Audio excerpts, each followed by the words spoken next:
बिस्मिल्लाहिर्रहमानिर्रहीम। अस्सलाम वालेकुम स्टूडेंट्स। बेटा आज हमारा फोर्थ लेक्चर जो है वो केमिस्ट्री का स्टार्ट होने जा रहा है।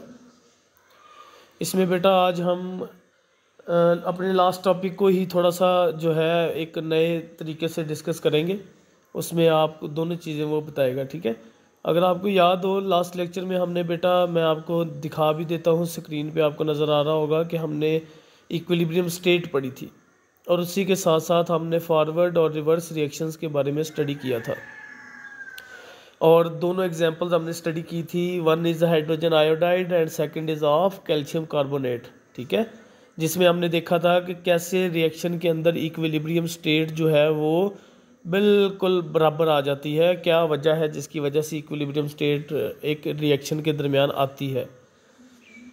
तो आज हम फॉरवर्ड रिएक्शन और रिवर्स रिएक्शन के अंदर डिफरेंशिएट पढ़ेंगे कि ऐसी कौन सी करैक्टरिस्टिक्स हैं जिनकी वजह से हमें ये पता लग जाए कि ये रिएक्शन फॉरवर्ड होगा या ये रिएक्शन रिवर्स होगा।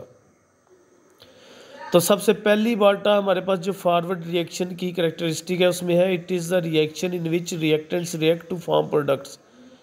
कहना क्या चाह रहा है वो कि फॉरवर्ड रिएक्शन वो होता है जिसमें रिएक्टेंट्स आपस में मिलकर प्रोडक्ट्स बनाते हैं। इसी के अगेंस्ट अगर हम रिवर्स रिएक्शन की बात करें तो it is a reaction in which reactants react to produce reactants, ठीक है। अब प्रोडक्ट्स की बात कर रहा है वो दूसरे में। अगर हम रिवर्स रिएक्शन की बरक्स उसके बात करें तो इसमें प्रोडक्ट्स जो हैं वो दोबारा आपस में कंबाइन करें, या अगर एक प्रोडक्ट हो, जैसे आपको हाइड्रोजन आयोडाइड यहाँ पर नज़र आ रहा है, ये देखिए यहाँ पर अब एक ही प्रोडक्ट है, लेकिन कुछ आपके पास ऐसे होते हैं जिसके अंदर दो प्रोडक्ट्स आती है। अगर वो एक प्रोडक्ट या वो दोनों प्रोडक्ट आपस में मिलकर रिएक्टेंट में कन्वर्ट हो जाए वापस, तो it is called reverse reaction. Forward reaction की एक और हमारे पास characteristics, it takes place from left to right, मतलब लेफ्ट साइड से राइट साइड की तरफ मूव करती है। इसी तरह अगर रिवर्स रिएक्शन की बात करें तो बेटा वो राइट से लेफ्ट की तरफ चलता है। अगर ये क्वेश्चन अभी आपको नज़र आ रही हो जो मैं अभी फ़ोटो पे आपको दिखा रहा हूँ, तो हाइड्रोजन और आयोडीन आपस में मिलकर हाइड्रोजन आयोडाइड बना रहे, इसको आप देखें तो लेफ़्ट टू राइट चल रहा है ये। ऐसे रिएक्शन को हम कहते हैं फॉरवर्ड रिएक्शन। अगर ये हाइड्रोजन आयोडाइड दोबारा कन्वर्ट हो जाए हाइड्रोजन और आयोडीन में तो ये जा रहा है वापस, इसको हम कहते हैं रिवर्स रिएक्शन। थर्ड स्टेज है, at initial stage the rate of forward reaction is very fast, ठीक है। जब रिएक्शन शुरू होता है उस वक्त फॉरवर्ड रिएक्शन की स्पीड रेट बहुत ज़्यादा होता है। वो इसलिए क्योंकि रिएक्टेंट्स ज़्यादा होते हैं तो वो जल्दी जल्दी से प्रोडक्ट्स में कन्वर्ट हो जाते हैं। इसी तरह अगर हम रिवर्स रिएक्शन की तरफ आ जाएं तो शुरू में रिवर्स रिएक्शन इज़ निग्लिजिबल, वो इसलिए क्योंकि अभी जो आपके रिएक्टेंट्स हैं वो प्रोडक्ट्स बनानी शुरू कर रहे हैं। अब थोड़ी बहुत प्रोडक्ट्स बनेगी तो reverse reaction Aahista Aahista start होगा ना वापस, ठीक है। अब फॉरवर्ड रिएक्शन एक टाइम पे ज़्यादा होता है क्योंकि रिएक्टेंट्स ज़्यादा है। इसी तरह जब प्रोडक्ट ज़्यादा हो जाएगी तो फिर रिवर्स रिएक्शन तेज़ हो जाएगा। फॉरवर्ड रिएक्शन जो है उसकी फोर्थ करेक्टरिस्टिक है, it slows down gradually. Aahista Aahista जैसे जैसे रिएक्टेंट्स प्रोडक्ट्स में कन्वर्ट होते जाते हैं तो रिएक्टेंट्स कम होते जाते हैं, इससे रिएक्शन जो है आपका स्लो डाउन होना शुरू हो जाता है। और रिवर्स रिएक्शन की बात करें तो पहले प्रोडक्ट तो होती नहीं है, जब प्रोडक्ट बनना शुरू होती है तो फिर वो जब ज़्यादा बन जाती है तो वापस आना शुरू हो जाती है रिएक्टेंट्स की तरफ, तो इससे हम कहते हैं इट स्पीड्स अप ग्रेजुअली। ठीक हो गया। ये चार कैरेक्टरिस्टिक्स हैं जिसमें आपको वो फॉरवर्ड और रिवर्स रिएक्शन के बारे में बता रहा है। अब फॉरवर्ड और रिवर्स रिएक्शन बेटा जब चल रहा होता है तो एक ऐसा टाइम आता है जब रिएक्शन के दरमियान इक्विलिब्रियम स्टेट आ जाती है, जिसे हम डायनामिक इक्विलिब्रियम के नाम से जानते हैं। अगर डायनामिक इक्विलिब्रियम की बात की जाए तो इसकी भी कुछ कैरेक्टरिस्टिक्स उसने लिखी हुई है, इनको भी हम पढ़ लेते हैं। An equilibrium is achievable only in a close system.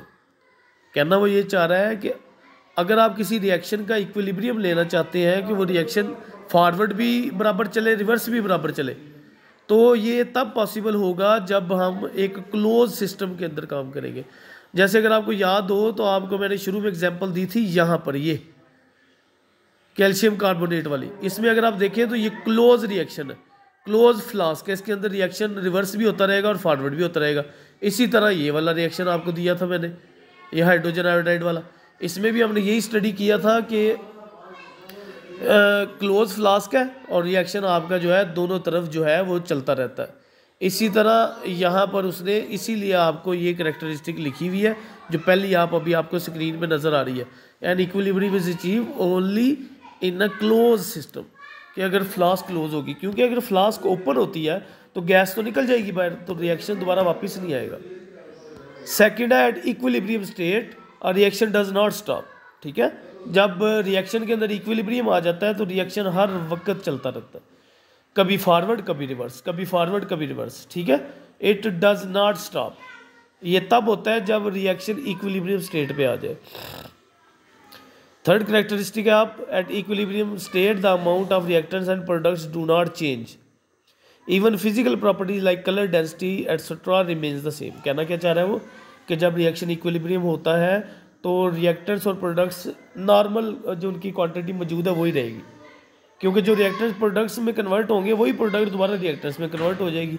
तो उनका जो अमाउंट है कि वो कितनी डाली थी, हम कहते हैं कि हाइड्रोजन आयोडीन के हमने 5 मालिक्यूल इस्तेमाल किए थे, तो हाइड्रोजन आयोडाइड के भी 5 मालिक्यूल बनेंगे।